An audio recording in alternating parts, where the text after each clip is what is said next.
Papa Dudut. Ako nga pala si Belinda, 50 anyos at isang single mom sa anak kong 18 anyos na si Mia. Para kaming mag-best friend ng anak ko. Lagi kaming magkamaritesan lalo na kapag may mga ganap sa mga kapitbahay namin. Tulad na lamang nung nakaraan, may bago kaming dumating na kapitbahay at tumira sa Unit A. Katabi lang namin dahil kami naman ay nasa Unit B. May kamahalan ang renta sa Unit A dahil 2 floors yon at mas malawak pa. Kumpara sa aming mag-ina na 1 kwarto lang at nagkasya na lamang kami sa double deck na kama. Kaya nga mas naging close kaming mag-ina dahil iisa lang ang kwarto namin. Kaya lang minsan ay pinapangarap ko rin na magkaroon ng solong kwarto ang anak kong si Mia lalo't dalaga na siya at kailangan na ng privacy. Minsan nga ay tinatanong ko kung magkano ang renta sa Unit A. Nalula na lamang ako. Hindi ko kaya ang presyo noon kaya sinabi kong magtiis na lamang muna kami ng anak ko dahil balang araw kapag nagkaroon na ng trabaho, ang anak ko ay magkakaroon na kami ng mas maayos na bahay. Yung bahay na may 2 kwarto. Kaya hanggang pangarap lang noon ang Unit A sa amin dahil hindi pa namin yon kayang upahan. Noong napakante ngayon ay panay ang punta namin doon ni Mia, doon kami nagkakape sa umaga, hinayaan naman kami ng landlady namin basta wala lang kaming masisira. Ini-imagine naming madalas kung saan namin ipopwesto sa Unit A ang mga gamit namin na bibilhin. Hanggang isang araw ay hindi na kami pwedeng tumambay doon para magkape at mag-imagine. Dahil dumating na ang bagong tenant at dahil alam naming may kamahalan ng renta sa Unit A, kaya nasigurado na agad naming may kaya ang bagong uupa doon, Papa Dudut.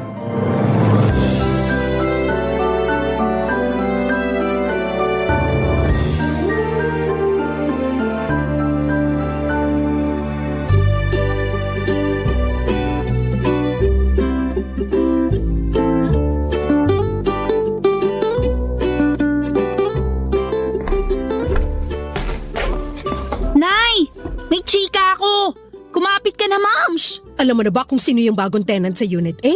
Oo, alam ko na. Maupo ka na at hindi mo to kakayanin. I-update mo ko dali. Sabihin mo sa akin lahat. Huwag ka magdadamot ng detalye. Teka lang, makikihigop muna ako sa kape mo. O ito. Dalian mo na. Ang sama ng timpla mo sa kape, Nay. Apakapait. Nanlait pa. Nakikihigop na nga lang. Pero perfect yung mapait mong kape sa chika ko sa bagong kapitbahay natin. Magiging bitter ka talaga sa kanya. At bakit? Suspect. 25 anyos na dalaga, makinis, sexy, maganda, at mukhang mayaman. Vivian ang pangalan. Siya yung nasa Unit A? Puso mo, pakalmain mo. Narinig mo lang na 25 anyos na insecure ka na agad? Sino kamukhang artista? May pagka-Bea Alonso ang ilong. Heart Evangelista ang kutis. Mata ni Carla Abellana at ngiti ni Marian Rivera. Yan ang suspect natin. Ano pang nalaman mo sa kanya? Ang dami at ang mamahal na mga gamit niya, ha?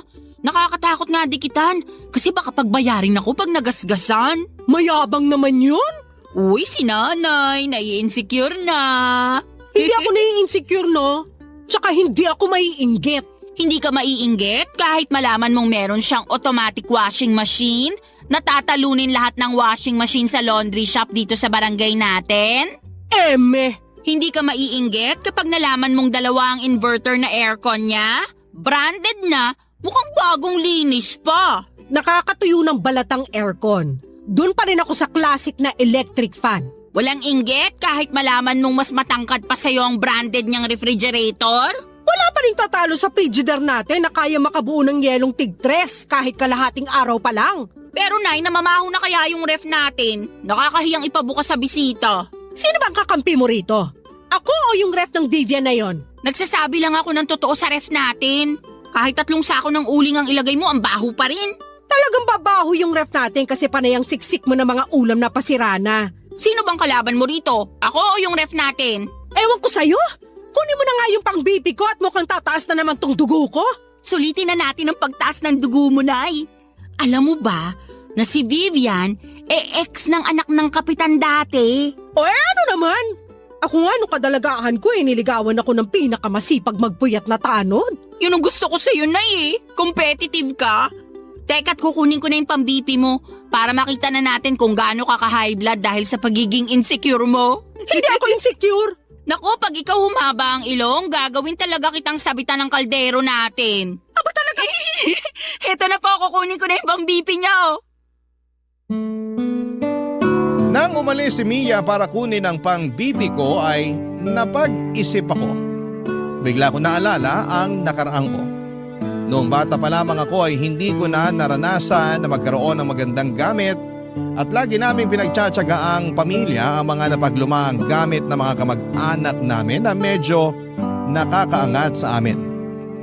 Kaya nga papadudot nagsumikap ako sa pag-aaral para masigurado na makapagtapos ako at makakuha ako ng trabahong may magandang pasahod.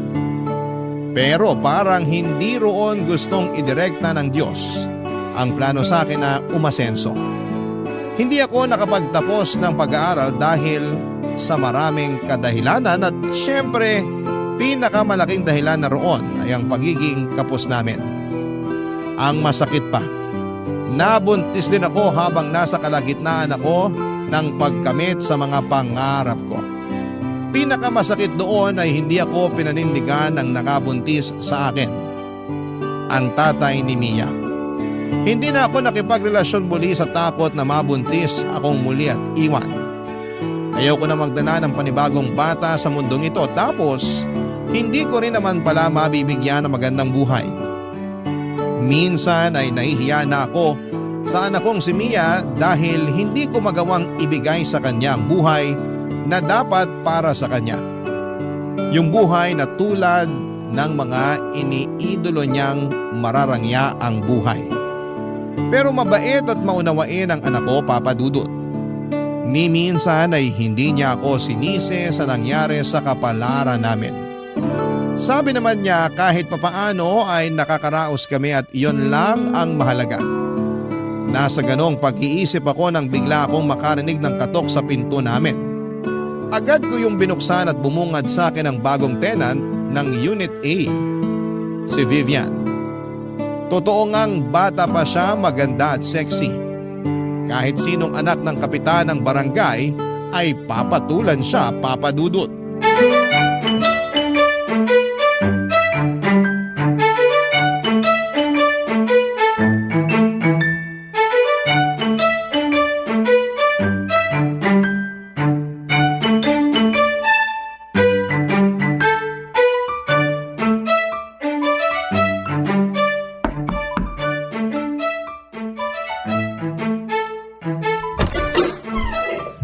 Hello po!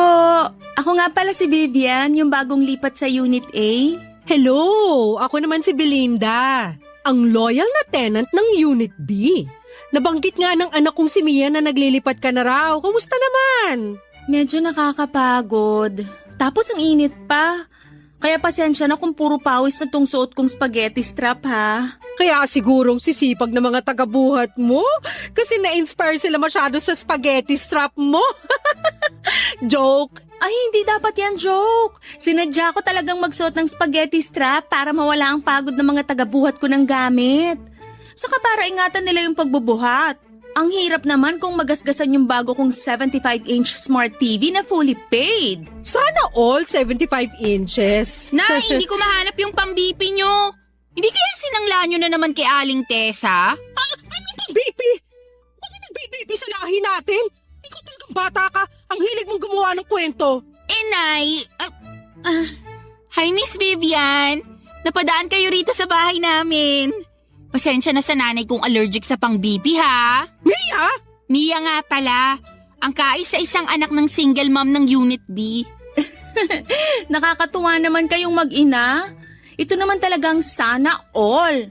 Saka tawagin mo na lang akong Vivian, di naman nagkakalayo ang edad natin. May maitutulong ba kami sa'yo, Vivian? Kasi parang mukhang wala na eh. Halos trinabaho na lahat ng mga tagabuhat mo. Nakakaloka nga eh. Kahit yung mga kapitbahay nating lalaki, tumulong na rin. Ayaw pa magpabayad. Ang babait naman pala ng mga lalaki dito sa atin. Mabait talaga sila kapag naka-spaghetti strap ang babae. At nakamaiksing maong shorts. Baka kahit renta mo, libre na kapag nakita ka ng asawa ng landlady natin. Joke! Mapagbiro talaga kayong mag-ina, no? Nakakatuwa naman. Sana makaklose ko kayong dalawa. Pwede naman, basta makikiref ako sa'yo ng ulam Ay, wala ba kayong ref? Meron, kaya lang may amoy Meron kaming ref, kaya lang tong anak ko eh. Kulang na lang pati sapatos niya ipasok sa ref. Gusto lahat malamig. Nakakainit tuloy bigla ng ulo. Parehas tayo, Mia. Gusto ko rin laging malamig. Kaya nga dalawa yung binili kong inverter na aircon eh. Bala ko pa nga bumili ng isa pa para bawat sulok ng bahay ko, malamig na. Yabang naman ng 3 aircon. Oy, joke lang yun Okay lang. Hindi naman ako pikon. Saka alam ko namang mahilig lang talaga kayong magbirong mag-ina. Ito hindi biro ha. Baka pwedeng makinood sa TV mo. Mia! Walang problema. Andyan lang naman ako sa bahay. Madalas kasi naka-work from home ako. Anytime na gusto mong makinood, kato ka lang, okay? May kasama pang popcorn at soft drinks pag makikinood ka. Uy, narinig mo yun, Nay? May popcorn at soft drinks. Talo ang tubig at tinapa natin na pinapapak natin kapag nanonood tayo ng balita. Mas malasa naman ang tinapa kaysa sa popcorn. At mas healthy ang tubig kaysa sa soft drinks. Naku, pasensya na ha. Hindi ko kayo mo-offera ng tinapa kasi allergic ako dun. Lalo na sa tuyo. Pero marami akong imported na meatloaf at corned beef. Pwede na siguro yung papakin kapag nanonood kayo ng balita?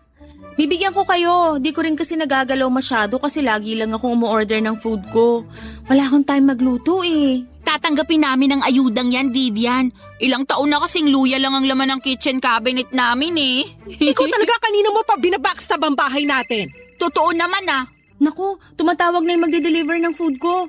Maiwan ko muna kayo ha. Katok lang kayo sa Unit 8 kapag may kailangan kayo. Bye!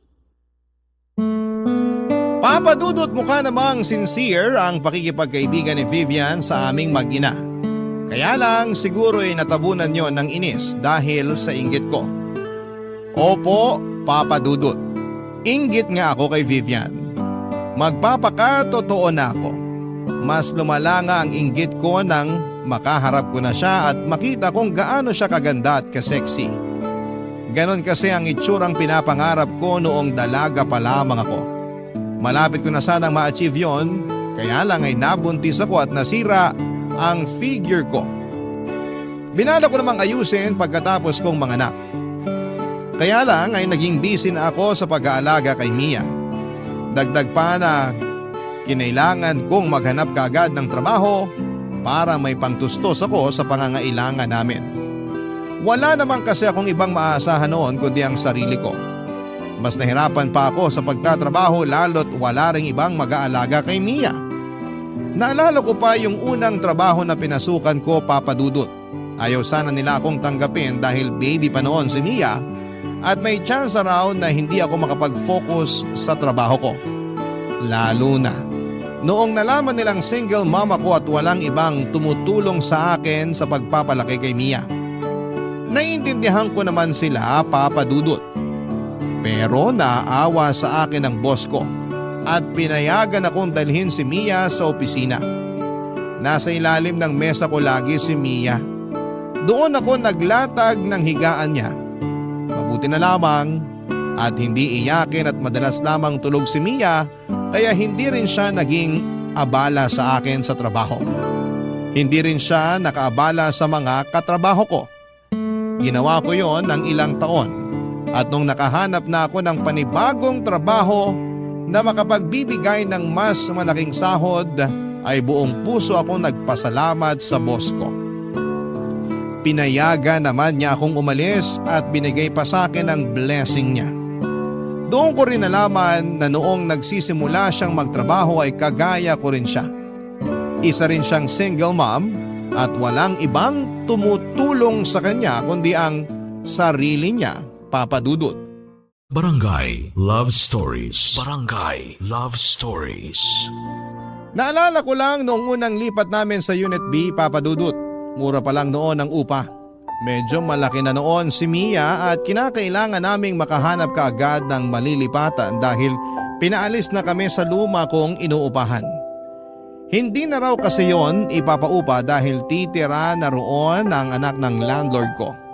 Nahirapan akong makahanap ng matitirhan namin lalo't hindi ko rin kayang budget ng ibang paupahan. Hanggang sa makita ko ang tinutuluyan namin ngayon. Unit B. Malapit yon sa trabaho at higit sa lahat ay hindi ganoong kataas ang paupa. Mabait din ang landlady ko. Nagustuhan niya si Mia kaya naman pinayagan niya akong umupa roon. Binawasan pa niya ng 1,000 ang upa ko. Naaawa marahil sa kalagayan ko bilang isang single mom. Dito na kami tumira sa Unit B mula noon hanggang magdalaga si Mia. Hindi na rin tinataasan pa ng landlady namin ang upa sa amin. Sa aming mag-ina lang yun ha, dahil sa ibang tenants ay regular na nagtataas ang landlady namin. Bilang kapalit sa kabutihan ng landlady namin ay kami mismo ni Mia ang naging tagabantay ng compound namin. Kami na rin ang naglilinis ng lahat. Sinisiguro naming na ire-report namin sa landlady kung meron kaming makitang problema sa compound. Kaya mas lalong natuwa sa amin ang landlady namin. Mukhang forever na nga kaming uupa roon dahil hindi na kami makakahanap pa ng ganong kabuting landlady. At higit sa lahat ay hindi na kami makakahanap pa ng ganong kamurang paupahan. Malapit yon sa trabaho ko at malapit yon sa school ni Mia. Kinapos man kami sa karangyaan pero biniyayaan pa rin kami sa ibang paraan, Papa Dudut.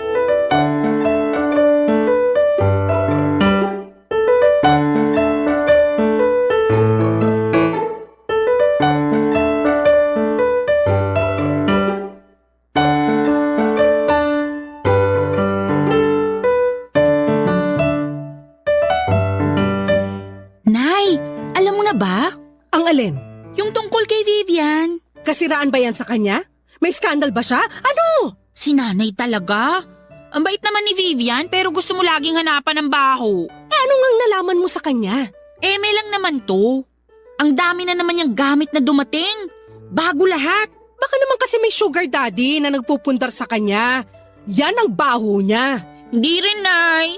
Sariling sikap si Vivian. Close na kayo? Piniyagan ka lang niyang makiref ng ice cream mo, pinagtatanggol mo na siya? Ayoko lang maging bias, no? Mabait naman kasi siya. Para saan pa tong inisplok mo na marami siyang bagong gamit na dumarating? Para lang inggitin ka.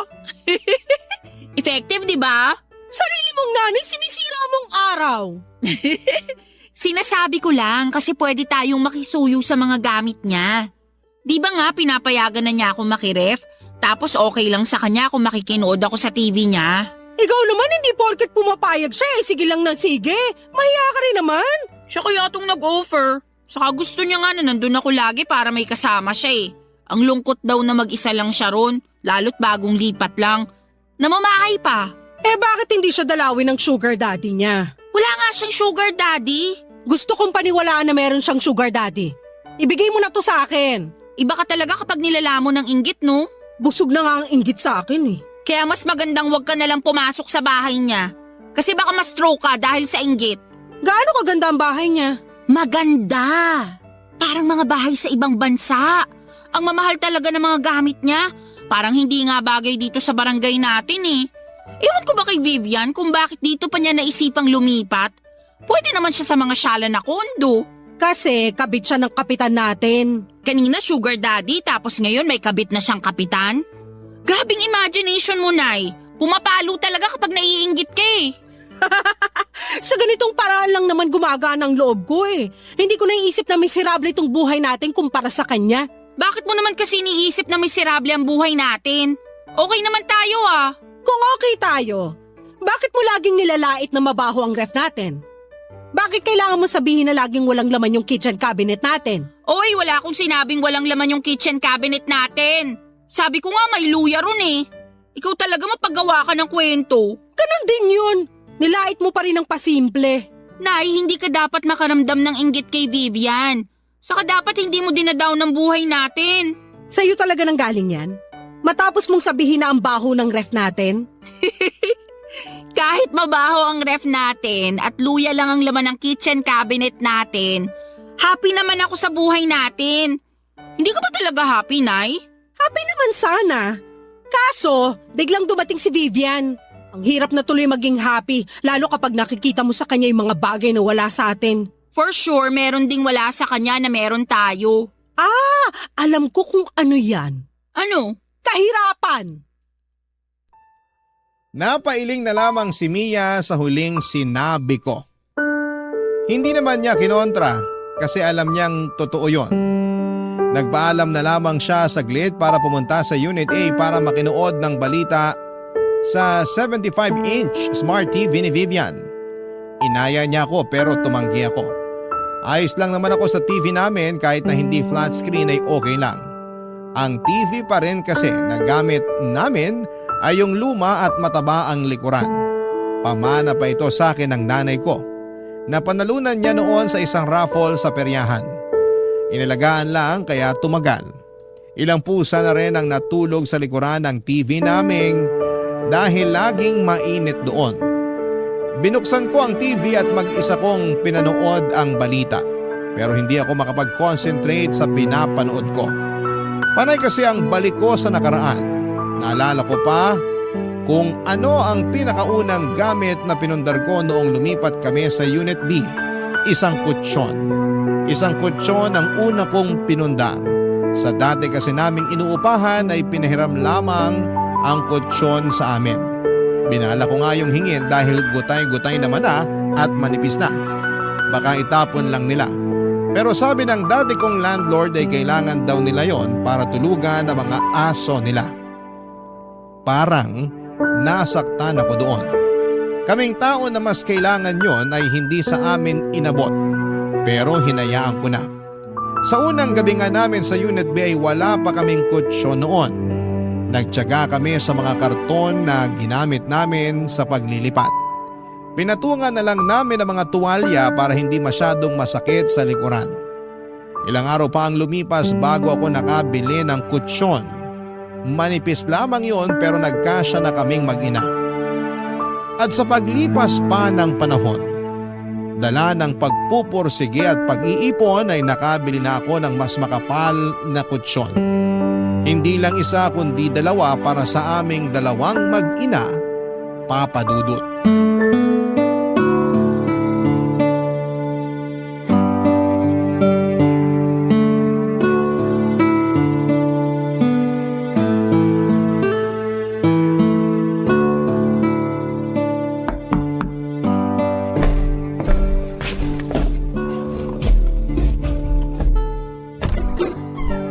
Hello, Ate Belinda!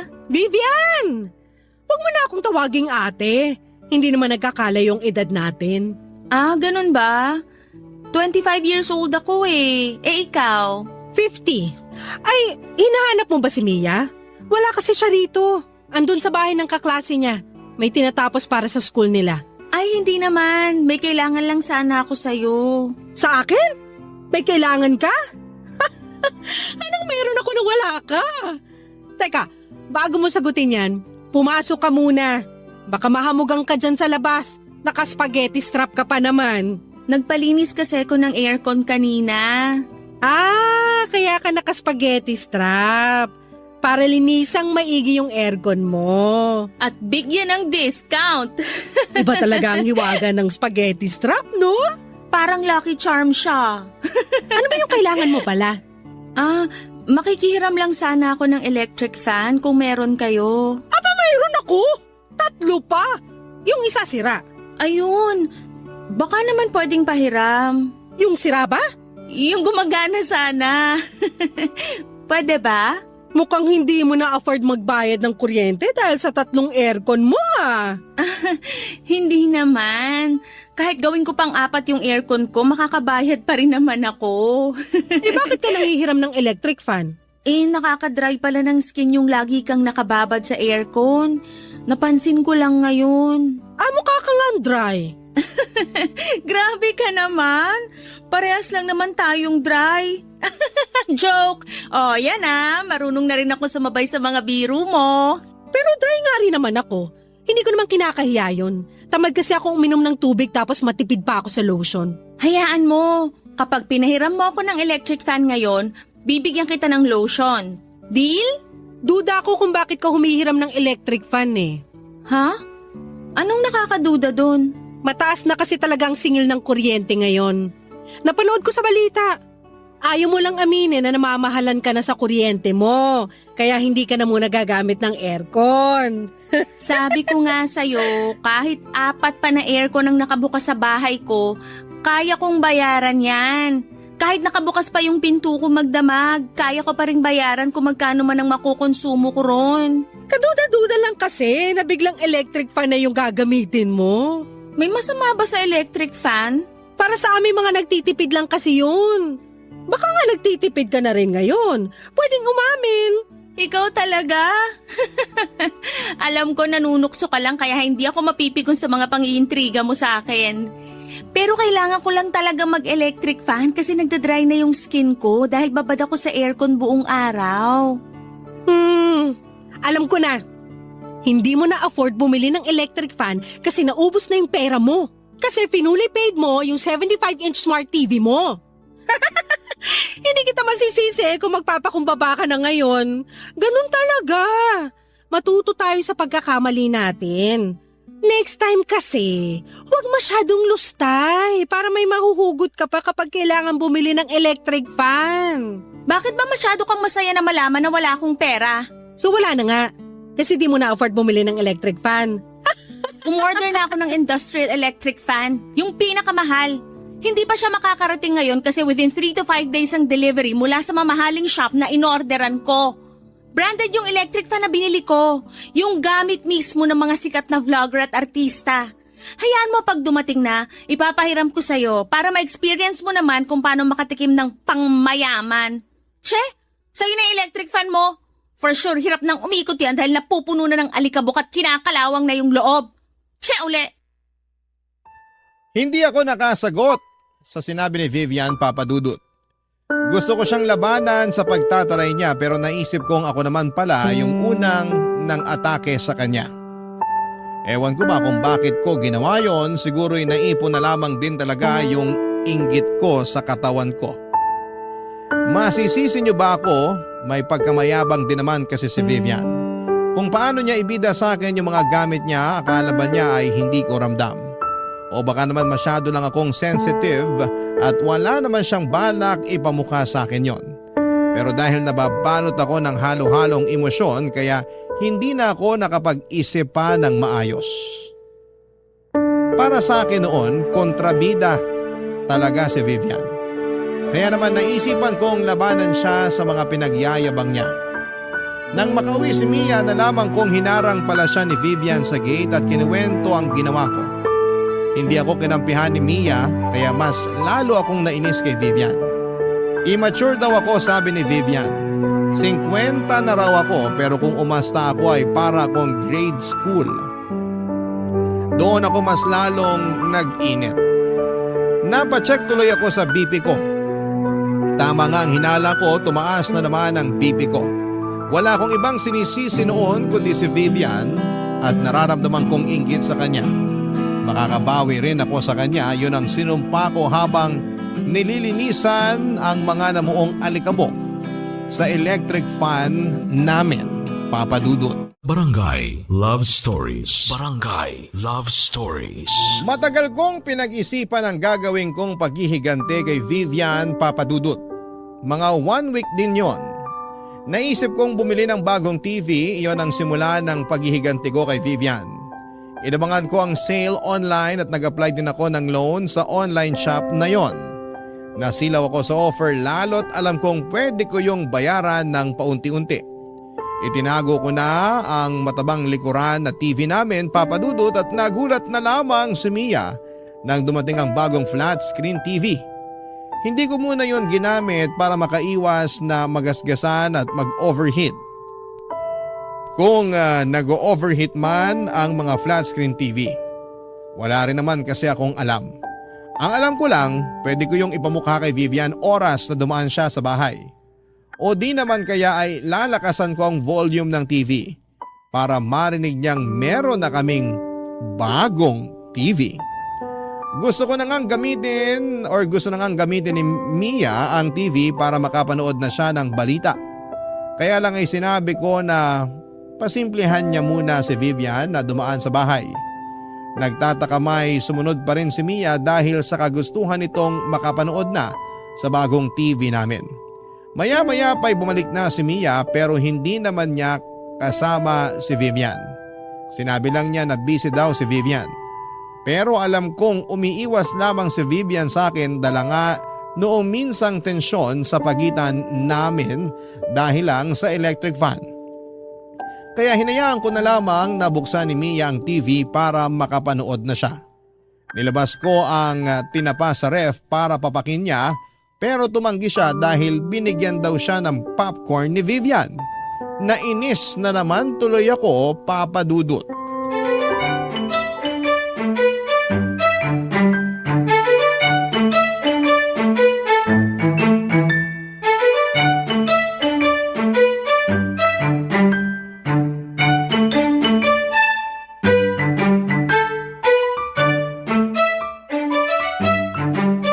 Ayos tong TV natin, Naya. Siyempre naman, hindi tayo papatalo sa iba dyan. Kay Vivian na naman ba? Meron pa bang iba? Alam mo, Nay, pabayaan mo na siya. Enjoyin na lang natin tong bagong TV natin. Uy, ang saya ko. Hindi ko na kailangan pukpukin yung likuran ng TV para lang gumana kapag nagbo-blur yung pinapanood ko. Yan ang regalo ko sa'yo sa kasal mo ha. Ipapamana ko sa yung TV na yan. Ha? Ito ang ireregalo mo sa akin pag kinasal na ako? Baka basag na yung screen nito kapag nakahanap na ako ng lalaking papakasalan ako. Grabe naman yung regalo mo, recycled. Wala akong pakialam. Ipapamana ko pa rin tong TV sa'yo kaya alagaan mong mabuti. Tulad ng pag-aalaga ko roon sa matabang TV natin dati. Hayaan nyo, Nay. Aalagaan ko tong TV natin. Sisiguraduhin ko na makakakain siya ng 3 beses sa isang araw. Bibilang ko rin siya ng vitamins, lalo kapag napupuyat siya sa gabi. Okay na po ba? Puro kakalokohan. Lakasan mo nga ang volume ng bagong TV natin. Malakas naman ang volume Hindi nyo pa rin ba marinig? May pangbili ng bagong TV pero cotton buds wala. Naririnig ko kaya lang gusto kong marinig din sa Unit A. Nako, kay Vivian na naman. Siya bang inspirasyon mo kaya ka bumili ng bagong TV? Malamang! Ano nga namang ikaw? Ayan na ata si Vivian. Lakasan mo yung volume. Tsaka humanap ka ng mapapanood ng matingkad ang kulay. Wala naman tayong cable na. Iisa lang ang channel natin. Wala akong pakialam. Gumawa ka ng paraan. Lagyan mo ng filter yung palabas. Teka, bubuksan ko lang yung pinto. Hi, Belinda! Hi, Vivian!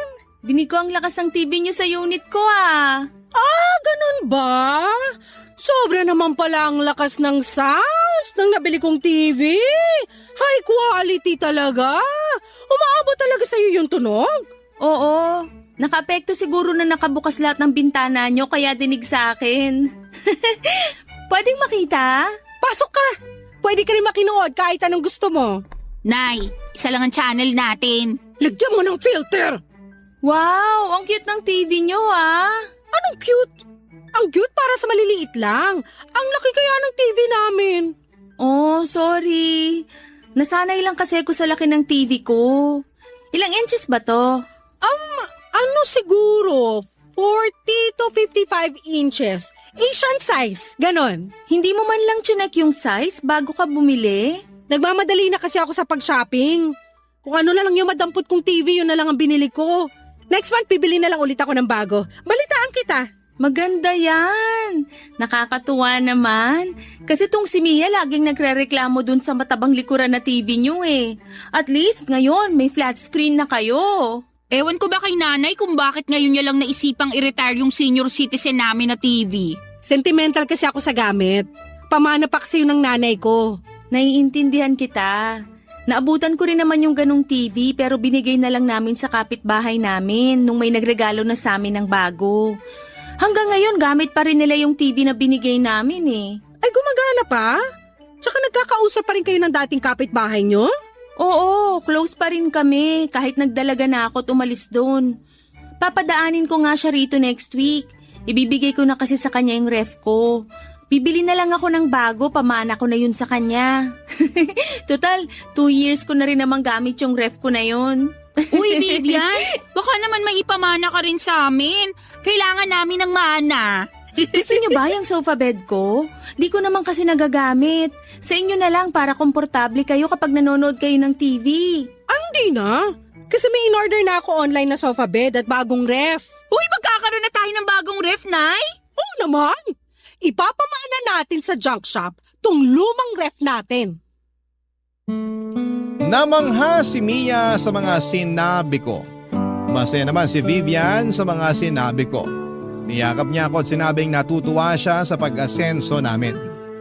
Hindi ko kinatuwa yon at feeling ko ay kaplastikan lamang yon. Nakinood pa saglit si Vivian at pasimple niyang sinabi na ang bagong TV namin ay parehas doon sa napaglumaan niyang TV may 3 taon na raw ang nakakaraan. Nakakainis. Ewan ko ba kung ako lang ang nakapansin ng pagyayabang niya. Kasi si Mia believe na believe pa rin sa kanya. Makalipas nga ang ilang minuto ay umalis na rin si Vivian at pinapatay ko na kaagad kay Mia ang TV. Nagreklamo si Mia kasi gusto pa niyang manood pero pinilit ko siyang patayin ang TV. Natatakot kasi ako na baka mag-overheat yung TV. Saka baka malaki na ang gastos noon sa kuryente. Nagbilin ako kay Mia na limitahan lamang ang paggamit ng bagong TV para umabot pa sa kasal niya balang araw. Noong gabi bago matulog ay pinoblema ko kung paano pa ako makakapag-loan para makabili ng sofa bed at bagong ref na pinagyayabang ko kay Vivian. Alam kong dadaan pa rin si Vivian sa bahay at baka hanapin pa nito ang ref at sofa bed. Kaya naman naghanap pa ako ng pagpapautangan or mapagpapautangan. Meron naman akong nakuha, iyon nga lang ay sobrang taas ng interest. Pikit mata ko na lamang na kinuha yon alang-alang sa pride ko. In-order ko ang sofa bed na hindi ko naman kailangan. At bumili na ako ng bagong ref kahit pwede pa naman ang luma namin. Bahala na. Kailangan kong panindigan yon pero pinangako ko sa sarili ko na huli na yon. Hindi na ako magpapadala sa kayabangan ni Vivian. Sisiguraduhin ko lang na makikita niya ang una kong pinagyabang na sofa bed at ref. Makalipas lang ang ilang araw ay dumating na yon sa bahay namin. Tuwang-tuwa na naman si Mia pero may halong alinlangan na sa kanya, Papa Dudut.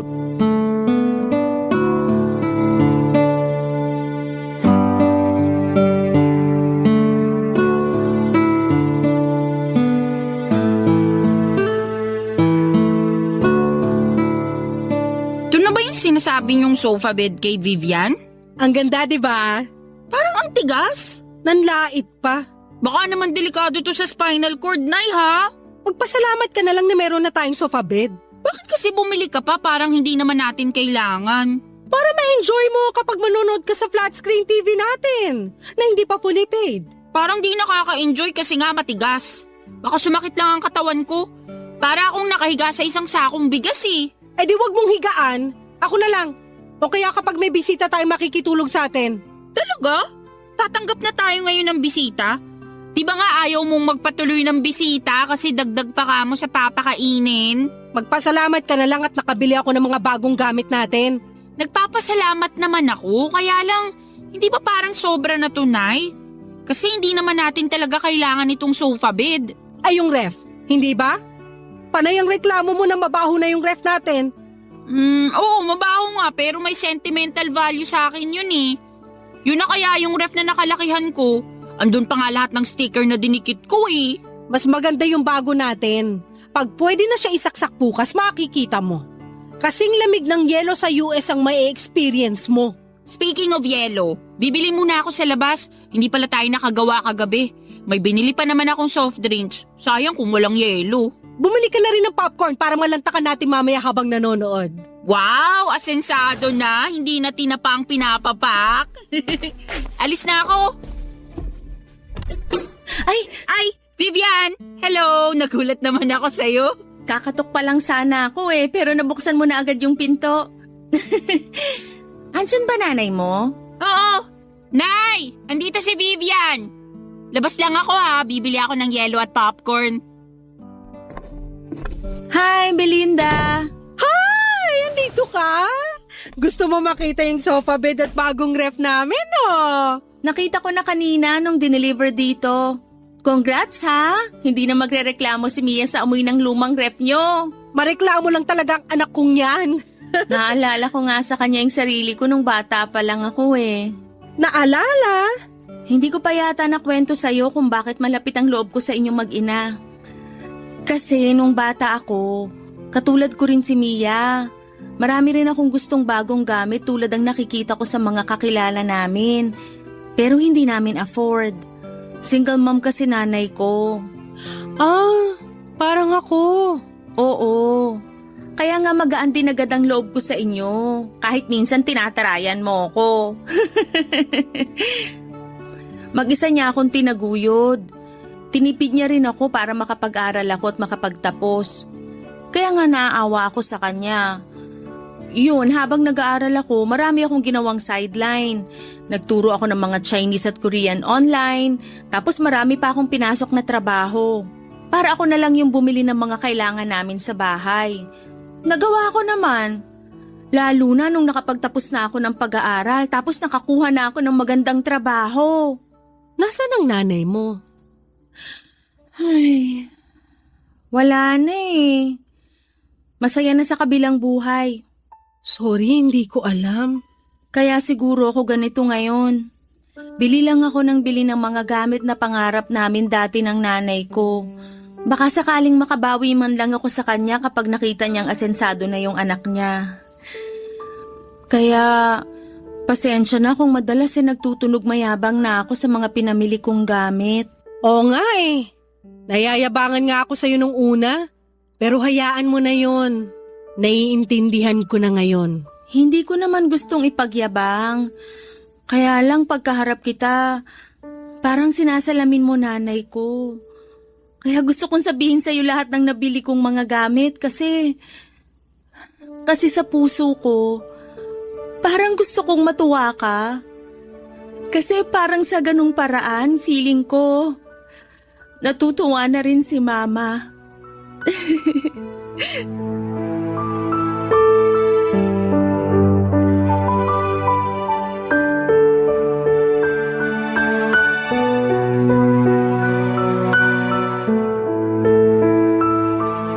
Papadudot para akong sinuntok sa lalamunan sa inamin sa akin ni Vivian. Parang nasalamin naman niya ang anak kong si Mia na may mga pangangailangan at hindi ko maibigay noon. Niyakap ko siya at sinabing proud ang nanay niya sa kanya kung nasaan man ito sa ngayon. At kung kailangan man niya ng isang ina na magsasabi sa kanya kung gaano siya kagaling at kabuti ay andun lamang ako palagi. Doon na siya nagsimulang umiyak, Papa Dudut. At para gumaan ang sitwasyon ay inamin ko sa kanya na naiinggit ako sa kanya kaya ako bumili ng mga TV, sofa at refrigerator. Inamin ko sa kanya na loan lahat yon. At pinagsisisihan ko na dahil alam kong mahihirapan akong bayaran yon. Bigla na lang siyang nag-offer na magbayad ng lahat ng yon. Regalo na raw sa akin. Tinanggihan ko dala ng sobrang hiya.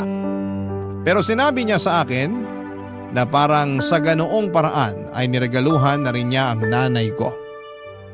Kahit ako ay naiyak sa naging offer niyang yon, mali nga na mainggit sa kanya dahil mabuti siyang tao at anak. Deserve naman talaga niya mga magagandang bagay na naipundar niya. Doon na kami nagkaintindihang dalawa, Papa Dudut. Pagkatapos noon ay dumating na rin si Mia at niyakap siya bigla ni Vivian at kinagulat niya yon. Hindi ko na lang sinabi sa anak ko ang nangyari bago siya pumasok sa bahay. Inaya ko si Vivian na manood sa TV namin kahit na isang channel lamang yon. Pinaunlakan naman niya yon at masayang inupuan ang matigas na sofa bed. Nakangiti pa rin siya at masaya sa sofa bed. Inaya ko rin siyang matulog muna sa amin. Sa unang beses ay pumayag akong magpatulog ng bisita sa bahay. Kay Vivian lang dahil parang naging anak na ang tingin ko sa kanya. Maraming salamat, Papa Dudut, sa pagbasa ng aking liham. Sana po ay magawa namin itong mapanood ni Mia at Vivian sa inyong YouTube channel. Muli maraming salamat. Ako ang inyong kabarangay forever, Belinda. Dear Papa Dudut, magandang araw sa inyo at sa mga kabarangay natin na nakikinig sa Barangay Love Stories. Kung hindi ninyo na itatanong ay fan na fan ako ng programa ninyo sa radyo. Nahawaan ko na nga ang kuya adi ko sa pagkahilig sa programa ninyo. Kaya naisip ko na sumulat sa inyo upang ibahagi ang kwento naming magkapatid. Pero bago tayo pumunta doon ay magpapakilala muna ako. Ako po si Sheena, 23 years old at taga Cubao, Quezon City. At kakagraduate ko lang sa kursong Information Technology or IT. Nagtatrabaho ako ngayon sa isang private company sa Quezon Avenue. Mag-uumpisa ang lahat nito lang 2024. Around February yon last year. Kami na lang ng kuya ade ko ang magkasama sa buhay matapos naming maulila sa mga magulang. Bali nagre-renta kami ng apartment na may isang kwarto, CR at magkasamang sala at kusina. 10 taon pa lang pagitan ng mga edad namin. 33 years old na noon ang kuya. Umungosamis kami pero nakipagsapalaran dito sa Maynila ang kuya ko. Namasukan siya sa call center at hindi nagtagal ay kinuha niya ako sa pangangalaga ng tiyahin namin sa probinsya na kapatid ni nanay para pag-aralin.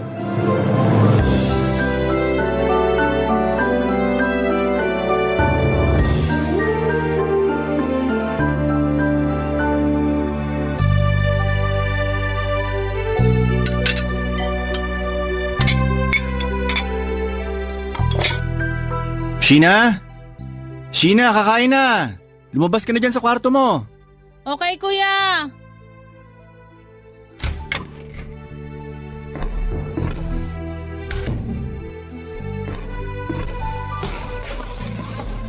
Wow! Sinigang na salmon belly! Oo, alam kong paborito mo yan. Upo na para makakain na tayo. Thank you, kuya. Ang sarap ng hapunan. Walang anuman. Kumusta school? Okay naman, pero nakakapagod. Lalo na yung thesis namin, pero patapos na rin naman kami. Final defense na namin next week, then for binding na. Excited na ako. Excited na rin ako. Malapit ka na makagraduate. Oo nga. Ay. Kaya lang, kinakabahan naman ako. Saan? Sa pwedeng mangyari pag nakagraduate na ako. Sabi kasi ng prof namin na iba na raw talaga ang buhay sa real world. Yun bang kapag nakalabas na kami ng eskwelahan, mas mahirap na raw at mas maraming kakumpetensya sa paghahanap ng trabaho. Natatakot ako tsaka kinakabahan. What if hindi ako makasabay sa kanila? Wow. Teka muna. Isa-isa lang, Sheena. Anong isa-isa lang? Marami na ba ako sinabi? Medyo. Kalma ka muna. Gusto ko namang kumalma, pero kinakabahan talaga ako. Kaya nga, kalma ka muna. Tsaka ka nakabahan. Wala ka pa naman dun eh. Wala pa nga ako doon, pero pag naiisip ko na, mas lalo akong kinakabahan. Narinig mo ba tibok ng puso ko? Ang lakas oh! Naiintindihan ko naman yung pinanggagalingan ng kaba mo. Pero hindi mo kailangang matakot. Kaya ka nga may kuya eh. Nandito ako para alalayan at gabayan ka. Lalo na sa pagharap mo sa sinasabi mong real world. Malaki na naman ako, tsaka tagal mo na rin akong inaalalayan. Baka oras na para tumayo naman ako sa sarili kong mga paa. Nando na tayo. Pero habang pipilay-pilay ka pa dahil baguhan ka pa lang sa real world na sinasabi mo, nandito lang ako para tulungan ka. Para saluhin ka pag na-out of balance ka. Ewan ko sa'yo, kuya. Puro ka talaga kalokohan. Kahit puro ako kalokohan, seryoso naman ako sa sinabi kong yan ha. Basta, tandaan mo, hindi mo kailangan mahiya sa akin. Magsabi ka lang pag kailangan mo ko. Kaya nga naging kuya mo ko, di ba?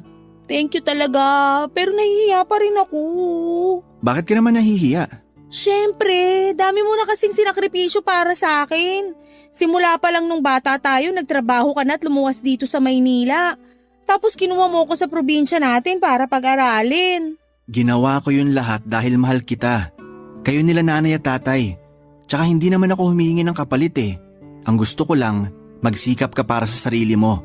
Kahit wag mo na ako isipin, sarili mo na lang. Pwede ba yun? Siyempre kasama ka pa rin sa mga pangarap ko. Basta, Kapag nakapagtapos ako at nakapagtrabaho, tutulungan kita. Di ba pangarap mo makabili ng sariling bahay? Oo, pero tsaka na yon. Unahin mong tulungan ang sarili mo. I-establish mo muna sarili mo. Hindi mo naman responsibilidad yung pangarap ko. Lalo alam ko na may sarili ka rin pangarap. Okay na sa akin na tinutupad mo yon. Masaya na ako dun. Thank you talaga kuya. Walang anuman. Sana di ka magsawa sa pagpapasalamat ko. Hindi naman. Pero lumalamig na yung sabaw. Kumain na tayo. Sige, kanina pa nga ako nagugutom. Papa Dudut, 2019 ako dumating sa Cubao at noong sumunod na taon ay nag-enroll ako sa kolehiyo. Kaya lang ay nagkaroon ng pandemic kaya naurong ang class opening ng September imbes na June. Pahirapan din kasi online ang klase namin pero sa awa ng Diyos ay nairaos at mairaraos ko ang pag-aaral ko. Mataas ang pangarap ko sa buhay pero kasama na doon ang maibalik sa kuya ko ang lahat ng mabubuting bagay na ginagawa niya para sa akin. Malaki ang respeto ko kay Kuya Adi, Papa Dudut. Mabait kasi siya, mapagmahal at responsable. Close na talaga kami kahit noong unang beses pa lamang na magkasama kami sa Maynila. At kahit noong nasa Usamis pa lamang kami nakatira. Kaya nga nalungkot ako ng sobra nang mag-decide siyang pumunta sa Maynila para makipagsapalaran. Sobrang hirap din kasi ng buhay namin sa probinsya kaya sinantabi na lamang niya ang pangarap niyang makapagtapos ng pag-aaral. Kaya wala akong ibang hangad ng mga panahong yon kundi ang tuparin ang naudlot na pangarap ng kuya ko na makagraduate sa kolehiyo. Mabilis na lumipas sa mga araw. Napansin ko madalas na may kausap sa chat ang kapatid ko. Tapos may mga pagkakataon pang pangiti-ngiti siya habang nakatitig sa cellphone. Kaya naman na curious ako, Papa Dudut.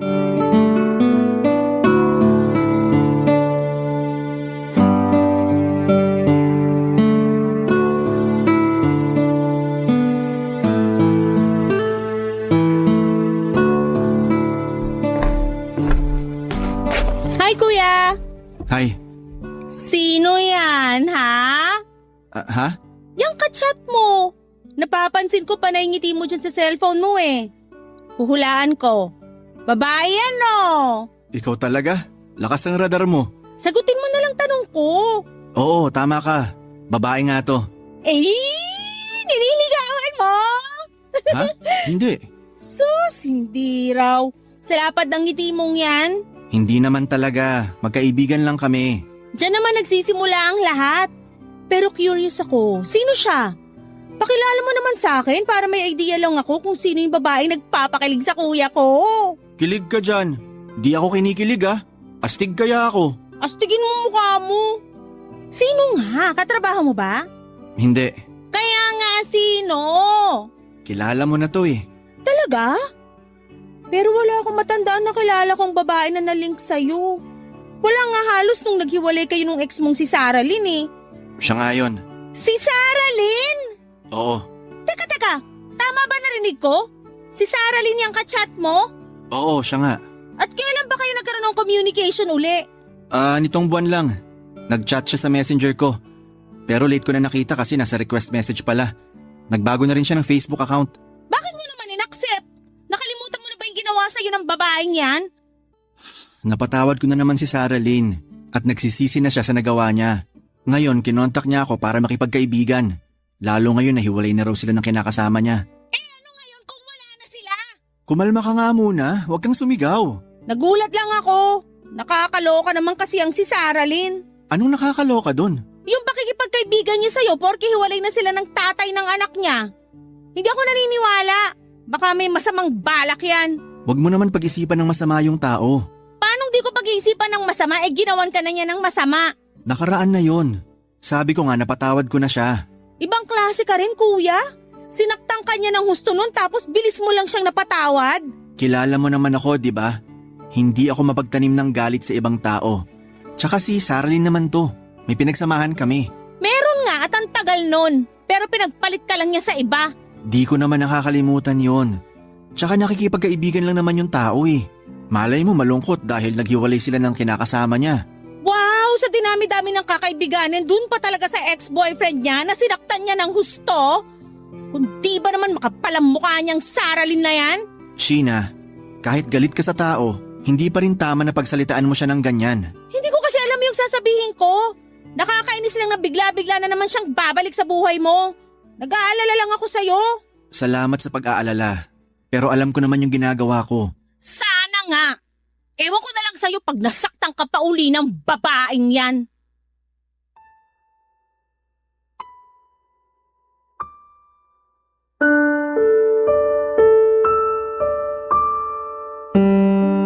Papa Dudut, hindi niyo ako masisisi kung umasim ang mukha ko nang banggitin niyang nag-uusap na naman sila ng ex-girlfriend niyang si Saralyn. Hindi kasi maganda ang breakup nila, Papa Dudut. 5 years na sila noon nang kuya ko nang mabuntis si Saralyn ng ibang lalaki. Kasal na nga lang ang kulang sa kanilang dalawa na kuha niya pang magpagalaw sa iba at lokohin ang kapatid ko. Taong 2022 sila naghiwalay at nasaksihan ko talaga kung paano nalugmok ng husto si Kuya Adi. Isa pa sa kinaiinis ko kay Saralyn ay 1 taon na pala niyang niloko ang kuya ko. Ibig sabihin may iba na siyang kalandian habang sila pa ng kapatid ko. Katrabaho niya ang tatay ng anak niya sa private company na pinapasukan niya noon. Ang galing din niyang magtago. Tapos nung nagkabukingan na ay sa kanya hiniwalayan si Kuya Adi para makisama sa tatay ng anak niya. May paiyak-iyak pa talaga ang gaga para magmukhang kaawa-awa. Kaya inis na inis talaga ako sa kanya at hiniling ko na sana'y hindi na ulit mag-cruise ang landas nila ng kapatid ko. Kaya lang ay masyadong mapaglaro ang tadhana at ang kapalaran, Papa Dudut. Barangay Love Stories. Barangay Love Stories. Papa Dudut, kung protective sa akin ang kuya ko ay natural na protective rin ako sa kanya bilang kapatid niya. Kahit naman sinong kapatid ay hindi naghahangad na masakta ng ibang tao, yung mga kapatid nila hindi ba? Kaya nga pinakita at pinaramdam ko talaga kay Kuya Adi ang hindi ko pagsang-ayon sa pag-uusap nilang muli ng ex-girlfriend niya. Araw-araw kong pinapaalala sa kanya ang darkest days niya noong iwanan siya sa ere ni Saralyn. Sabihin niyo ng kontrabida ako sa love story nila pero wala na silang love story na dapat pang ipagpatuloy at balikan. Pero wala naman akong magagawa kung gusto rin ng kapatid ko ang atensyon na nakukuha niya sa babaeng yon. Kahit na ayaw kong makipagkaibigan ulit si Kuya Adi kay Saralyn, lagi ko pa ring nahuhuling kachat niya at kausap sa cellphone ng ex-girlfriend niya. Minsang sinabi ni Kuya na intindihin ko na lamang daw siya at yun naman ang ginawa ko, Papa Dudut. Pero deep inside, nananalangin ako na sana'y hindi mag-workout ang kung anumang namamagitan sa kanila ng mga panahong yon, Papa Dudut.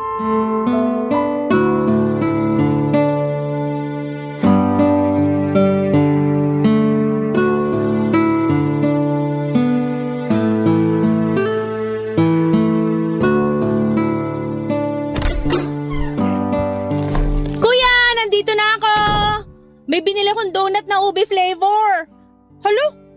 Kanino to sapatos na to? Oh, nandiyan ka na pala. Hadi, sino yan? Sheena, ikaw pala. Saralyn? Bakit yan lang ang tawag mo? Nakalimutan mo na yata na inaate mo siya noon. Bakit ko tatawaging ate yung babaeng nanakit sa'yo? Sheena! Ayos lang naman na hindi niya ako tawaging ate, Adi.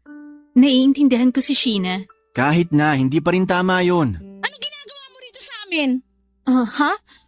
Ano? May inasikaso lang ako na malapit dito. Kaya naisipan kong dalawin si Adi rito sa apartment nyo.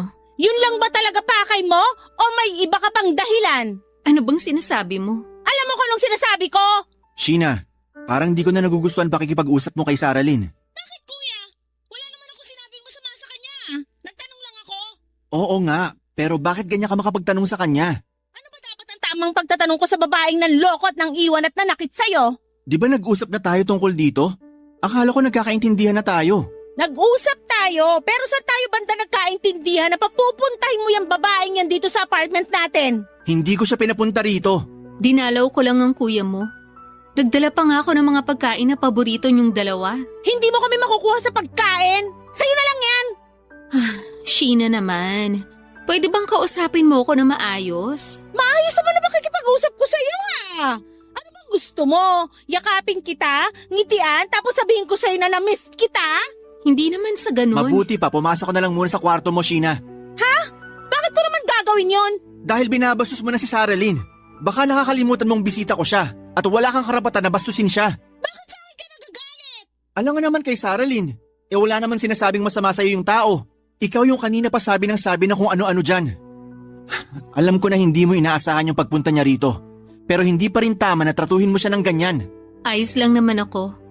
Siguro nagulat lang talaga si Sheena. At saka, na-realize ko na hindi ko pala siya pwedeng sisihin na ganyan siya makipag-usap sa akin. Nasaktan kita noon at walang kapatawaran yung nagawa ko sa'yo. Pero napatawad na kita. Matagal na.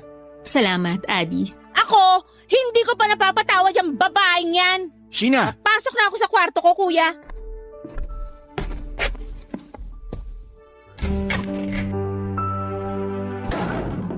Pagpasensyahan mo na yung kapatid ko. Hindi naman talaga siya ganyan.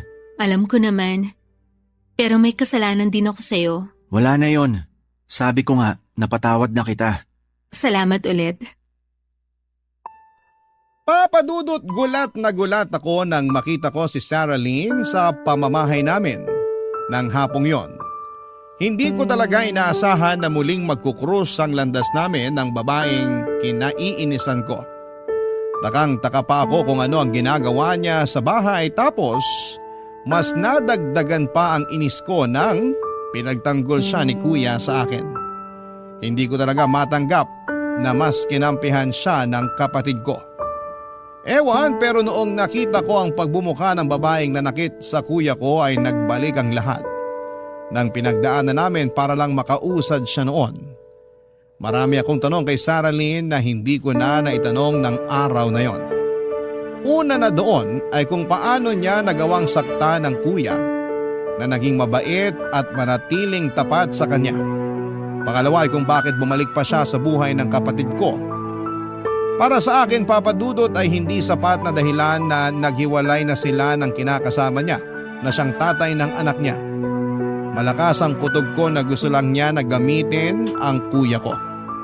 Mabilis pang nagdaan ang mga araw at dumalas pa ng dumalas ang pagpunta ni Saralyn sa inuupahan naming apartment. At kahit na gustuhin kong iwasan siya, ay hindi ko naman magawa-gawa. Kaya hinayaan ko na lamang siya at ang anak niya. Pero minsan aminado akong napipikon ako sa bata dahil maingay at makalat sa bahay. Tapos hindi naman masaway-saway ni Saralyn. Papadudot.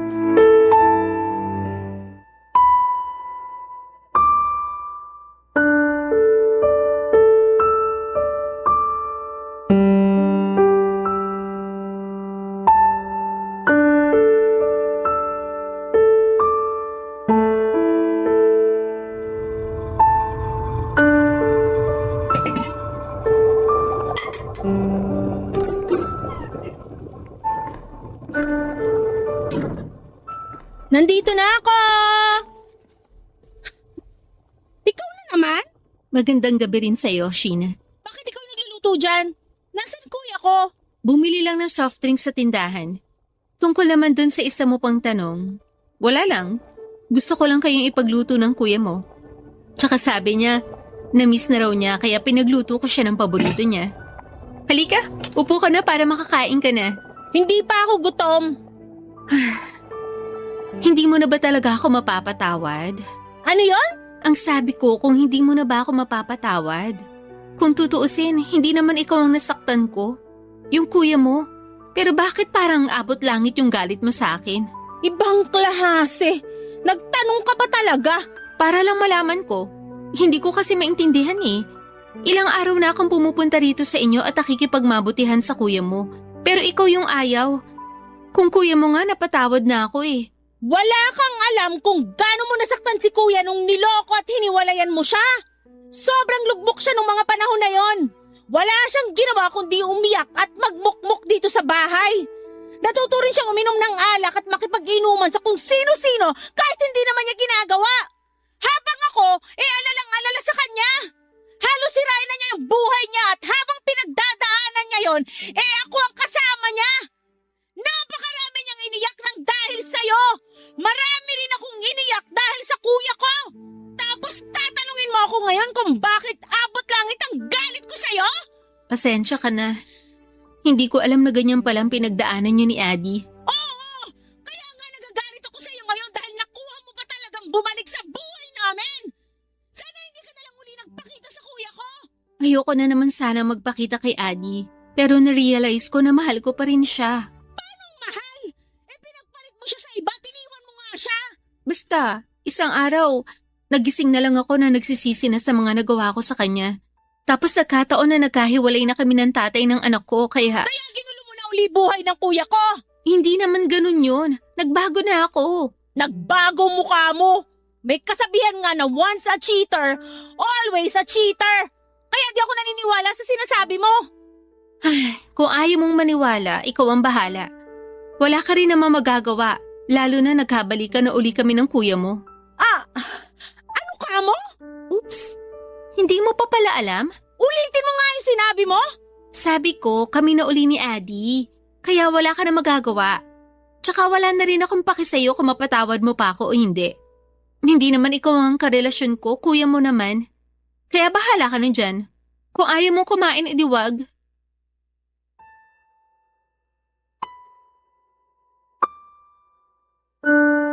Papa Dudut, hindi ako makapaniwala na nilihim sa akin ng kuya ko na nagkabalikan na sila ni Sarah Lynn.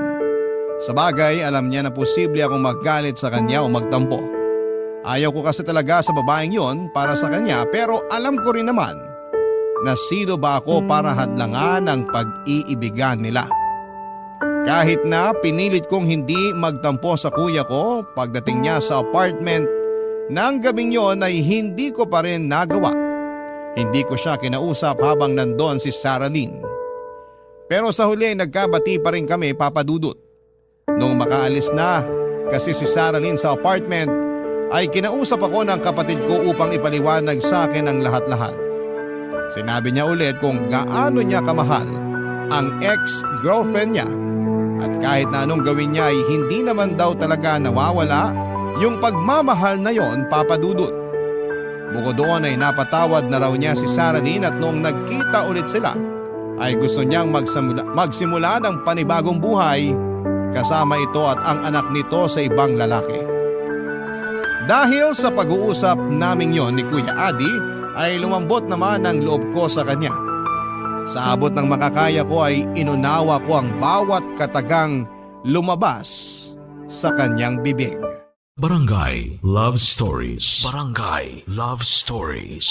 Papa Dudut, dahil nagkabalikan na sina Kuya Adi at Sarah Lynn, ay madalas nang nakatambay sa apartment namin ang babaeng yon.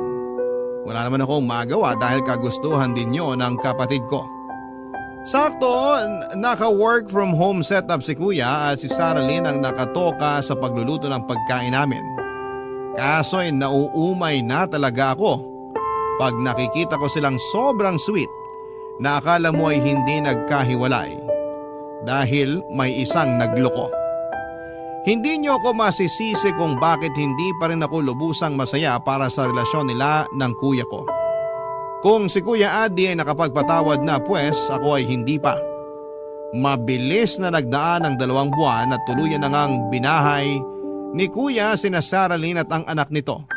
Sa sala sila natutulog dahil iisa lang naman ang kwarto ng apartment namin at doon ako natutulog. Walang trabaho si Sarah Lynn kaya kapag sumisweldo si Kuya ay ibinibigay niya lahat ng pera niya sa babaeng yon. Isang gabi ay napansin kong malungkot ang kuya ko. Nag-alala ako kaya kinausap ko siya at doon ko nga nalaman na meron pala silang pinagdadaanan ni Sarah Lynn. Pinagtapat sa akin ang kapatid ko na nagdadalang tawang girlfriend niya ngunit hindi na naman siya ang ama. Bali nabuntis lang daw ito ng madalas nitong kausap sa cellphone bukod sa kapatid ko. Nung una ay nalabuan ako kung paano nangyari yon, pero sinabi ni kuya na hindi pa rin pala tuluyang nagbago si Sarah Lynn. Niloloko pa rin siya nito kaya abot langit ang galit ko sa babaeng yon. Gusto ko siyang sabunutan at nagkataon na wala sila ng anak nila sa bahay dahil may pinuntahan na hindi namin alam. Kaya nga inabangan ko ang pag-uwi nito.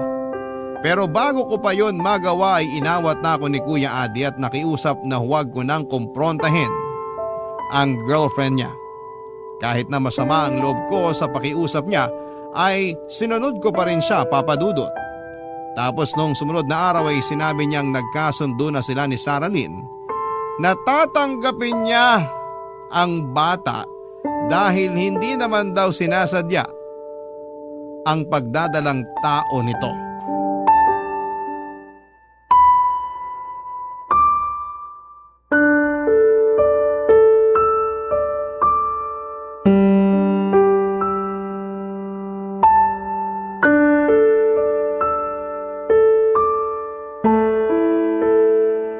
Sarah Lynn naman! Ano bang problema mo, Adi? Kanina ka pa. Para kang bata nagmamaktol. Paano hindi ako magmamaktol? Napapadalas na yung pag-alis mo. O bakit? Wala na ba akong karapatang umalis? Meron, pero saan ka ba pupunta? Pati ba naman yun gusto mo pang malaman? Malamang! Sino ba ako sa buhay mo? Baka nakakalimutan mong boyfriend mo ko. Ay, oo nga pala. Boyfriend nga pala kita. Pero hindi naman ibig sabihin nun pagbabawalan mo na ako sa mga bagay na gusto kong gawin. Hindi kita pinagbabawalan. Gusto ko lang malaman kung saan ka pupunta. Sa mga kaibigan ko, niyaya nila ako magkape. Magkape? Hindi ba masama sa buntis yun? Saan mo naman napulot yan? Hindi masama ang kape sa buntis. Pero sabi ng OB na maselan daw pagbubuntis mo. Baka naman mapano ka niyan pag lumabas ka. Natatakot ako na may mangyari sa'yo at sa baby. Anong palagay mo sa akin, hindi maingat? Sarah Lynn naman. Anong gusto mong gawin ko? Huwag na ako umalis kahit naka-oo na ako sa mga kaibigan ko? Anong nangyayari dito? Dinig na dinig ko kayo dun sa kwarto ah. Pasensya ka na, Sheena. Bakit ka pa kasi sumisigaw, Sarah Lynn? Yan kasing kuya mo eh. Masyado akong kinukulong dito sa pamamahay nyo. Anong kinukulong? Hindi totoo yan. Naniniwala ako kay kuya kasi pansin ko na ilang araw ka na rin alis ng alis. Hindi ka mapirmi dito. Pati anak mo sa amin mo pinapaalaga. Sheena, wala namang problema doon. May problema doon dahil naging pabayang nanay itong babaeng to. Anong pabaya? Hindi ako pabaya. Hindi raw. Pero parang wala kang pakialam dyan sa baby na nasa tiyan mo. Di ba sabi raw ng OB mo, delikado pagbubuntis mo? Dapat naka-bed rest ka pero wala kang ginawa kundi maglakwatsa. Ang kati ng pa mo. Sumusobra ka na talaga, Sheena. Bakit? Dahil totoo? Sabihin mo nga sa amin, saan ka ba talaga pumupunta at laging kating-kati ang pa mo na umalis? Sa mga kaibigan ko nga. Makikipagkita ako sa kanila dahil ang boring dito sa inyo. Sa mga kaibigan mo nga ba? O sa tatay niyang anak mo? Ha? O ano? Gulat ka no? Kasi totoo? Syempre hindi. Adi, sawayin mo nga yung kapatid mo. Sheena! Bakit kuya? Huwag mo sabihing naniniwala ka sa babaeng yan, nukno ka na sinungaling yan. Tingnan mo nga, harap-harapan ka na naman niyang niloloko. Nakuha pang magpabuntis sa iba habang kayo pa. Alam ko, pero napag-usapan na namin ni Sarah Lynn na aakuin ko ang bata dahil hindi naman daw niya sinasadya. Hindi sinasadya? Na ano? Nalumande? Kailan ka pa magigising kuya? Nukno ka naman loloko niyang girlfriend mo. Tama na! Huwag ka na magsalita! At bakit hindi ako magsasalita? Sige nga. Di ka kasi nakikinig sa sinabi ko. Sabi ko nag-usap na kami ni Sarah Lynn. Aakuin ko ang baby niya. Tsaka wag mo na nga ulit-ulitin na nagloko siya. Wala namang pinanganak na perpekto eh. Pero lahat pwedeng magbago. Ewan ko sa'yo! Masyado ka nang nabulag sa pagmamahal mo sa maling babaeng yan! Kailan ka pa magigising? Pag huli na ang lahat, nadalog mo ka na naman uli? Bahala ka na nga! Papa Dudut, hindi ako makapaniwala na kakampihan ni Kuya Adi si Sarah Lynn kesa sa akin na sarili niyang kapatid. Doon na talaga tuluyang sumama ang loob ko sa kanya na parabang ayoko na siyang makita at makasama sa iisang bubong. Hindi ko matanggap na ganon na lang niya binaliwalang pag-aalala ko sa kanya. Kaya naman dala ng bugso ng damdamin ay umalis ako sa apartment namin at nakituloy sa apartment ng kaklase ko. 2 araw din akong hindi umuwi sa amin at hindi ko rin sinagot ang call and text ni kuya. Galit ako sa kanya ng mga panahong yon. Sa isip ko ay kaya kong mabuhay nang wala siya. Nagplano akong mag-working student hanggang makapagtapos ako. Pero hindi naman yon natuloy dahil kinausap ako ng kaklase ko na huwag ko na raw tiisin ng matagal ang kuya ko. Huwag ko raw gawin yung ginawa niya sa kuya niya noong nagrebelde siya. Sa sobrang pag-aalala raw kasi nito, nang umalis siya sa kanila noon ay hinanap siya nito kung saan saan. Kaya lang ay nadisgrasya ito matapos mabundol ng SUV. Bukod doon ay ramdam daw niya na kailangan ako ni Kuya Adi kaya tinalaban ako sa pag-uusap namin yon. Kaya naman kinaumagahan ay sinagot ko na ang tawag ng kapatid ko at unang bumungad sa akin ang hikbi niya dahilan para magmadali akong umuwi sa amin, Papa Dudut.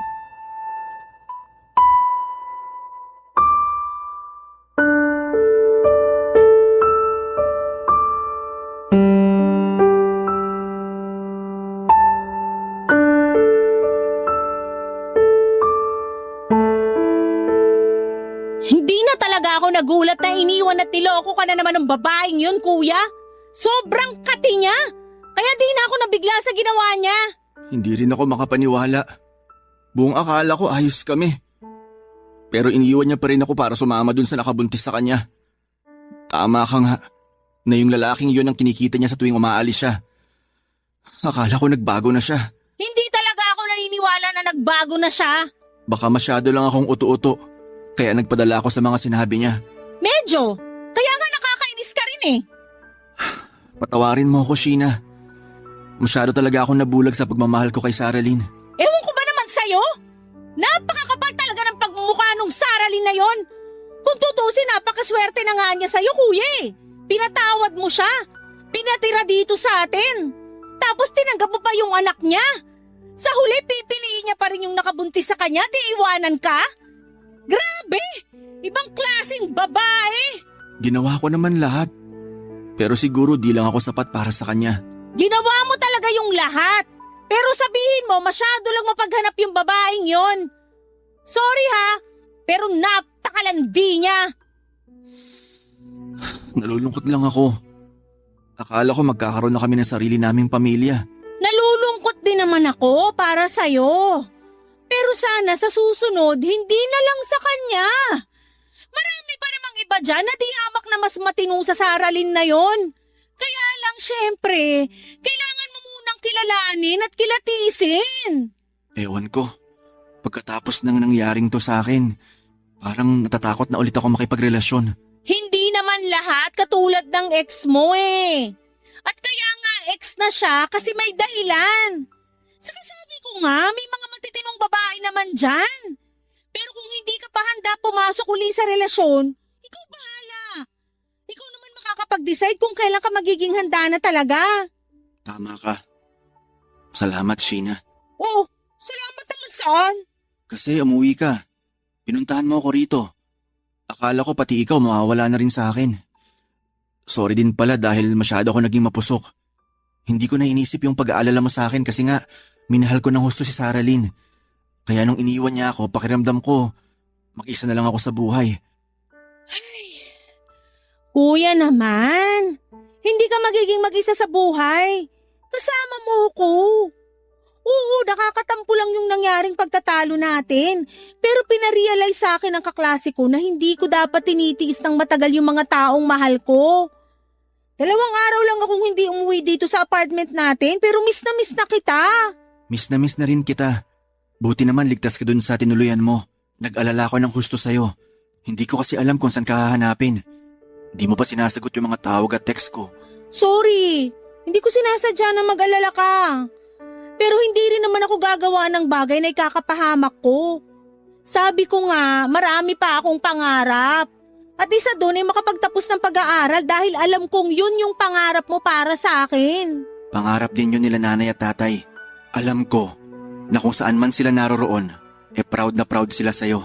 Proud na proud din sila sa'yo dahil kinaya mo kong itaguyod, pag-aralin at pagtapusin. Salamat. Wala yun, kuya. Basta tandaan mo, nandito lang ako para sa'yo. Naniniwala naman ako na magiging okay ka rin, kuya. Naniniwala rin naman ako.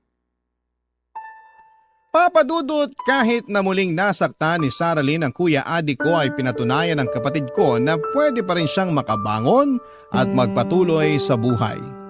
Siyempre kasama ulit ako ng kuya ko sa pag-move on niya sa ex-girlfriend niya na wala na kami ng balita matapos sumama nga sa nakabuntis sa kanya. Sana lang talaga hindi na ulit sila magkita ni kuya at kung sakaling mang mag-cruise muli ang landas nila ay tuluyan ng mawala na ang nararamdamang pagmamahal ng kapatid ko para sa kanya. Sa kasalukuyan ay graduate na ako at nagtatrabaho na, Papa Dudut. Masaya naman ako sa ginagawa ko at kapag may mga bagay akong hindi alam na i-handle, lalo na kung tungkol sa trabaho at pakikisalamuha sa mga kasamahan ko, ay kay Kuya Adi ako humihingi ng plano. Kung tatanungin ninyo ako kung kumusta siya, nasa mabuting kalagayan ang kapatid ko. Sa ngayon, Papa Dudut ay nahihilig siya sa pagsali ng mga marathon at pag-akyat ng bundok. Minsan nga ay sumasama ako para makapag-banding na rin kami.